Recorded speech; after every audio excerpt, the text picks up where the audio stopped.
Welcome to the Apple Daily News. This podcast is created by Generative AI. Today is September 25th, 2024, and we've got a lot to cover in the world of Apple technology. From new features and updates to intriguing insights into corporate strategies, we've got it all. Remember, links to all stories can be found in the episode notes. Let's start with Apple's latest feature for iPhone 15 models, the 80% charging limit.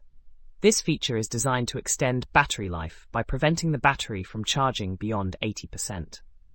A year-long test showed that an iPhone 15 Pro Max maintained 94% battery capacity after 299 charge cycles, slightly better than those who didn't use the limit.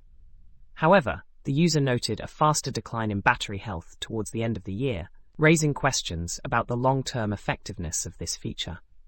While the 80% limit can be inconvenient, especially when running out of battery during the day, it might still be worth it for some users.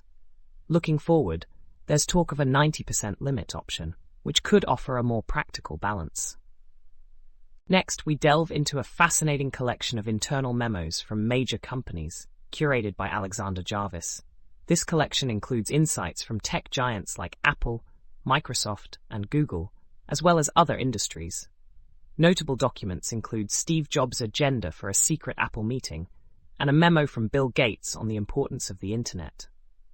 These memos provide a unique glimpse into corporate culture and decision-making processes, offering valuable lessons for anyone interested in business strategies. Moving on to a frustrating issue for cellular Apple Watch users on Verizon. Many are struggling to activate their devices unless purchased directly from the carrier. Users report spending hours with Verizon support, only to find their Apple Watch's IMEI number unrecognized if bought elsewhere. This has led to significant delays and complications, with some users even experiencing disruptions to their existing phone services. Despite the widespread nature of the problem, Verizon has yet to comment publicly. In a concerning development, Apple has been removing VPN apps from the Russian App Store at an alarming rate. Since early July 2024, nearly 60 VPN applications have been taken down, significantly more than the 25 apps acknowledged by Russia's censor body, Roskomnadzor. This trend poses a serious threat to digital freedom and privacy in Russia, where internet censorship has intensified. Activists are calling on Apple to restore these services, emphasizing their importance for secure communication and access to information. The iPhone 16 Pro has been reviewed as an incremental update, with many promised features pending future software updates. While it introduces a new camera control button and customizable photographic styles, the improvements are not significant enough to justify an upgrade for existing users. The camera system has received mixed feedback, and the performance gains from the new A18 Pro chip are not immediately noticeable. Consumers might want to wait for further updates before making a purchase. Security researcher Franz Rosen discovered multiple vulnerabilities in Apple's CloudKit framework, leading to accidental data deletion, including Apple shortcuts. His findings, which were reported and fixed by Apple, highlight the importance of robust security measures in cloud services.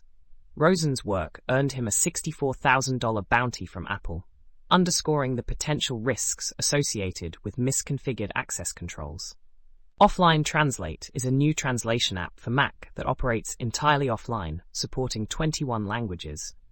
Priced at $3.99, it offers unlimited use without subscriptions, making it ideal for users with limited internet access.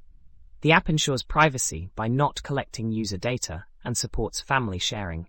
It's a practical tool for students, travelers, and anyone frequently interacting with multiple languages. An article warns about the risks of handing over your phone to police officers, especially as digital IDs become more prevalent. While the Supreme Court requires a warrant to search cell phones, voluntarily handing over an unlocked phone complicates the legal landscape. Legal experts advise caution, emphasizing the importance of protecting personal data and privacy rights. The New York Times is introducing a new subscription model for its podcasts, charging listeners for access to past episodes.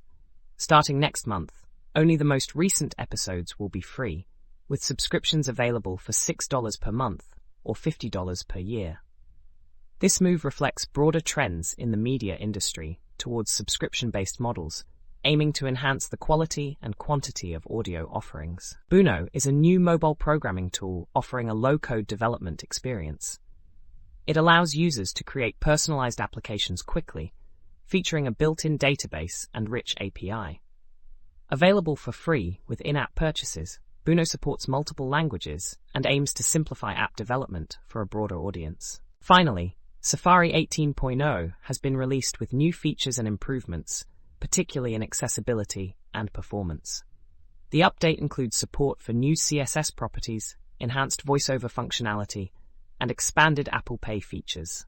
It focuses on improving user experience and compliance with web standards, making it a significant update for Safari users.